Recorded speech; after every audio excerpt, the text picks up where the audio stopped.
Hello mga langga, bisitahin natin ang Baguio City Public Market. Tara!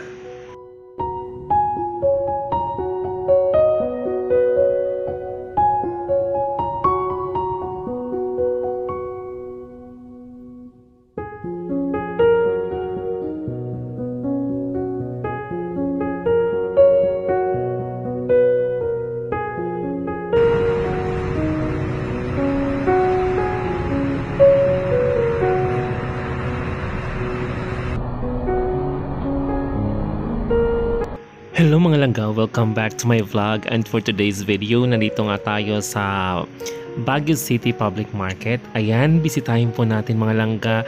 Alam nyo, ito talaga yung pinaka-exciting part para sa akin kasi mahilig po talaga ako mamasyal o mamili minsan sa public market. Alam nyo kung bakit? Nakaka-enjoy kasi yung mga nakikita natin dito, yung mga products kung anong meron ng isang lugar.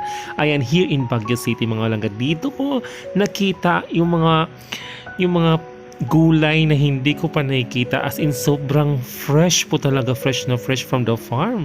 Grabe yung nila dito, yung gulay nila dito mga langga, yung mga gulay nila dito nakaka-wow. At the same time mga palangga, ma-amazed ka sa mga local products here in Baguio City. Handmade local products ng mga locals. Ayan, mabibili po natin yan dito din sa sa Baguio City.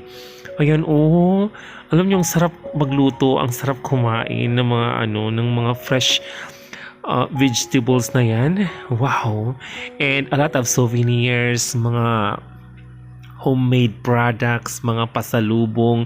Ayan, here in Baguio City po natin naman mabibili. Ayan, ang dami. As in, pera lang talaga ang kulang. Ang dami mong pagpipilian. Siyempre, yung specialty ng Baguio, this strawberry jam mga palangga, na super tamis ng strawberry jam, tulad ng tamis ng pag-iibigan ninyo. Char!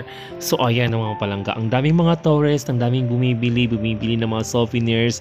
And dito ako natakam mga palangga sa mga fruits, hindi lang mga vegetables, fruits din mga palangga, yung mga prutas nila dito. Wow, kasi nakaka-amaze talaga, super ang daming mong papipilian, fresh na fresh.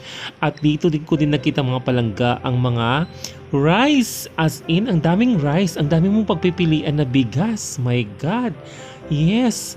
Talagang nandito talaga yung Banawi Rice Terraces, diba? Ang daming rice mga palangga. Parang dito talaga ako na-amaze kasi yung ibang mga rice nga dyan ko lang nakilala. Pero hindi ko natikman. Ayan, ang daming rice. Ang daming brown rice, malagkit, red rice, brown rice. Ang dami. Wow. Ayan, may malagkit pilit. Gawing biko, masarap yan. Diba? Ang daming rice. Ayan po yung mga yung mga prices. Yung presyo. And aside from that mga palangga, ang daming mga dito, mani, as in ang daming mga may mga root crops, at madami din mga RTWs na mabibili natin dito. Ayan yung mga prutas, wow, ang sarap talaga. Tapos yung syempre hindi mawala yung strawberry, tapos yung mga saging, and a lot more mga palangga. Ang dami talagang mga prutas dito, parang hindi ako gugutumin. Aside sa malamig na panahon, OMG, mapapawaw ka din dito sa Baguio sa mga produkto nila mga palangga. As in, yung mga produkto nila dito, makikita mo talaga na talagang fresh na fresh. Yes, fresh na fresh from the farm.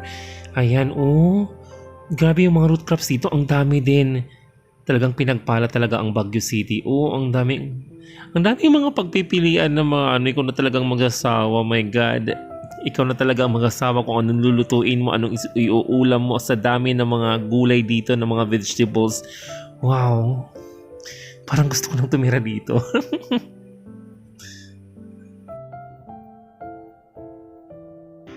OMG mga palangga, ang dami palang tuyo pagpipilian dito sa Baguio City. Akala ko lang tuyo dito sa Baguio.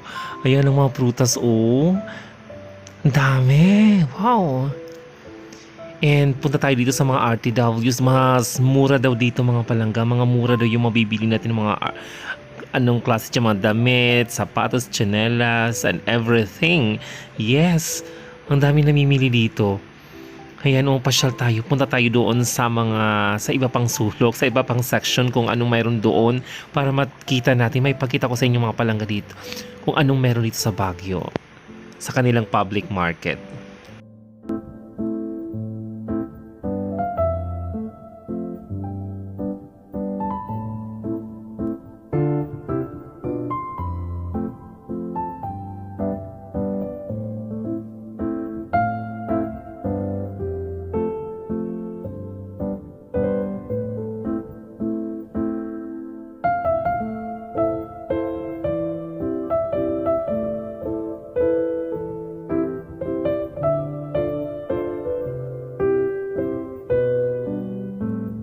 Ayan mga langga, kung ikaw naman ay plantito at plantita, yes, dito ka makakabili ng variety, iba't ibang uri ng klase ng mga flowers and plants. Ayan, kung ikaw ay plantito at plantita, mag-asawa ka talaga dito sa dami ng plants. And dito na tayo ngayon mga palangga sa kanilang meat section. Yes, ayan. Ang daming manok, ang daming pagpipilian, and everything, mga chicken feet. Ayan, ang dami. And punta tayo mga palangga doon sa kanilang mga isdaan. Yes, sa mga nagtitinda ng fish. Ito yung sa mid section tayo mga palangga. Ayan. Ang dami din dito mga mabibili mo mga palangga na mga preskong meat. Ayan. Dito tayo sa kanilang seafood sections. Ayan, mga palangga. Daming seafoods. Mostly nakikita ko dito yung mga bangus, ng tilapia. Ayan, may mga bangus, tulingan. Ayan puro isda. May mga seafoods din, may tahong. Ayan. Medyo hindi ganun tapos may mga may mga crabs. Medyo hindi ganun kalawak yung kanilang seafood sections mga palangga. Pero super ang dami. Yes, ang dami mong pagpipilian. O diba?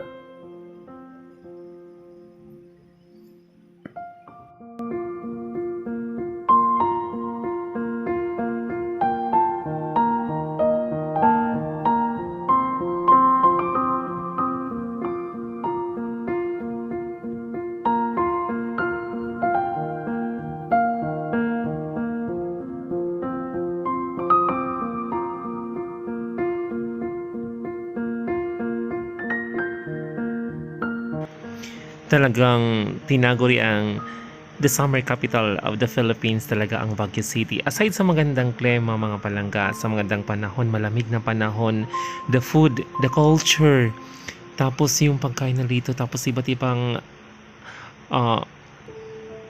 experience. Yes, the tourist destination at lahat-lahat na as in total package. Dito mo makikita at dito mo mahanap sa Baguio City. Ayan, thank you so much mga langga for watching my video. Salamat sa support. Maraming salamat po. God bless everyone.